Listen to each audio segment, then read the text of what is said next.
So all of fam welcome back to my day 7 mini blog. ಬೆಳಗ್ಗೆ ಎದ್ದು ನಮ್ಮ ದೇವ್ರಿಗೆ ಕೈ ಮುಗ್ದು ನಾನು ಇವತ್ತು ಹೋಗಿದ್ದೆ ಕಾಲೇಜ್ ಕಡೆ. ಅಲ್ಲಿಂದ ನಾನು ಪಾರ್ಕಿಂಗ್ ಮಾಡಿ ನಾನು ಹೇಳಿದ್ದು 3 2 1 ಗೋ, ಓಡ್ರೋ ಇದು ಸ್ಯಾಜಾಡ. ಆಮೇಲೆ ನಂಗೆ ಇವತ್ತು ಸಖತ್ ಲೇಟ್ ಆಗಿಬಿಟ್ಟಿತ್ತು. ದೇವ್ರ ದಯೆಯಿಂದ ನನ್ನ ಬಸ್ ಇಲ್ಲೇ ಇತ್ತು. ನನ್ನ ಬಸ್ ಅಲ್ಲ, ಗೌರ್ಮೆಂಟ್ ಬಸ್ಸು. ಇವತ್ತು ನನಗೆ ಕಾಲೇಜ್ಗೆ ಹೋಗೋಕ್ಕೆ ತುಂಬಾ ಬೇಜಾರಾಗ್ತಿತ್ತು. ಯಾಕೆಂದರೆ ರೀಸನ್ ಫಾರ್ ದ ರೀಸನ್ ಅಂದರೆ ನನ್ನ ಕೋಡ್ ವರ್ಡು ಏನು ಹೇಳೋಕ್ಕಾಗಲ್ಲ ಅಂತ. ಹಂಗೆ ಕಾಲೇಜಿಗೆ ಬಂದೆ. ಆಮೇಲೆ ಬಯೋಮೆಟ್ರಿಕ್ ಮಾಡಿ ಹಂಗೆ ಕೂತ್ಕೊಂಡೆ. ಹಂಗೆ ಇನ್ನು ಸ್ವಲ್ಪ ದಿವಸದಲ್ಲಿ ನಮ್ಮ ಫ್ರೆಂಡು ಬರ್ತ್ಡೇ ಇದೆ. ಅದಕ್ಕೆ ಅವ್ನು ಕ್ಯಾಡ್ ಸಬ್ಜೆಕ್ಟ್ ರೀತಿಲಿ ನಾನು ಅವ್ನು ಕೇಕ್ ಬಿಡಿಸಿದೆ. ಆಮೇಲೆ ನಮ್ಮ ಫ್ರೆಂಡ್ ಬಂದ, ಏನೋ ಒಂದು ರೀಲ್ ನೋಡು ಅಂದ. ನನಗೇನಂತೂ ಅರ್ಥನೇ ಆಗಲಿಲ್ಲ. ಅವ್ನು ಏನು ಹೇಳಿದ್ನೋ ಅವ್ನಿಗೆ ಅರ್ಥ ಆಗಬೇಕು. ಆಮೇಲೆ ಎಲ್ಲ ಬಂದ್ವಿ. ಆಮೇಲೆ ಎಲ್ಲ ನಕ್ಕೊಂಡು ಊಟ ತಿನ್ಕೊಂಡು ಬಂದ್ವಿ. ಆಮೇಲೆ ಅಲ್ಲಿಂದ ಹೊರಟ್ವಿ. ಅಲ್ಲಿಂದ ನಾನು ಹೊರಟಿದ್ದೆ ಟಿ ಶರ್ಟ್ ಪ್ರಿಂಟ್ ಮಾಡ್ಸೋಕ್ಕೆ. ಅಲ್ಲಿ ಹೇಳಿದ್ರು ಮಿನಿಮಮ್ 10 ಟಿ ಶರ್ಟ್ ಅದು ಇರಬೇಕಪ್ಪ ಅಂತ.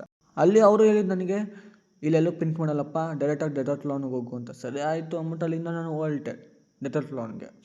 ಅಲ್ಲಿ ನಾನು ಅವ್ರಿಗೆ ಒಂದು ಡಿಸೈನ್ ತೋರಿಸ್ದೆ, ಈ ಥರ ಮಾಡ್ಕೊಂಡು ಕೊಡಿ ಅಣ್ಣ ಅಂತ. ಅಲ್ಲಿ ಈ ಥರ ಮಾಡೋಕ್ಕಾಗಲ್ಲಪ್ಪ ಅಂತ ಹೇಳಿದ್ರು. ಆಮೇಲೆ ಟ್ರೈ ಮಾಡಿ ಅವನ್ನ ಮಾಡ್ಕೊಂಡು ಕೊಟ್ಟರು. ಥ್ಯಾಂಕ್ಸ್ ಅಣ್ಣ, ಈ ಬ್ಲಾಗ್ ನೀವು ನೋಡ್ತಿದ್ರೆ. ಆಮೇಲೆ ನಾನು ಅಲ್ಲಿಂದ ಬಿಲ್ ಮಾಡಿಸ್ಕೊಂಡು ಹೊರಟೆ. ಹೋಗ್ಬೇಕಾದ್ರೆ ನನ್ನ ಫ್ರೆಂಡ್ ಫೋನ್ ಮಾಡ್ದೆ, ಎಲ್ಲಿದೆಯಾ ಅಂತ. ಕೆಂಗೇರಿ ಪೊಲೀಸ್ ಸ್ಟೇಷನ್ ನಿಂತಿದ್ದೀನಿ ಕೊಡೋ ಅಂದೆ. ಅಲ್ಲಿ ಆಮೇಲೆ ಇಬ್ಬರು ಒಂದೇ ಬಸ್ ಹತ್ಕೊಂಡ್ಬಂದ್ವಿ. ಆಮೇಲೆ ನನ್ನ ಫ್ರೆಂಡಿಗೆ ತೋರಿಸ್ದೆ, ಶರ್ಟ್ ಚೆನ್ನಾಗಿದೆಯೋ ಅಂತ. ಚೆನ್ನಾಗೈತೆ ಅಂತ. ಆಮೇಲೆ ಇದೇ ಖುಷಿಗೆ ಫಲದ ಕೊಡಿಸು ಅಂತ ಹೇಳಿದೆ. ಸರಿ ಆಯಿತು ಅಮ್ಮಕ್ಕೆ ಕೊಡಿಸ್ದ.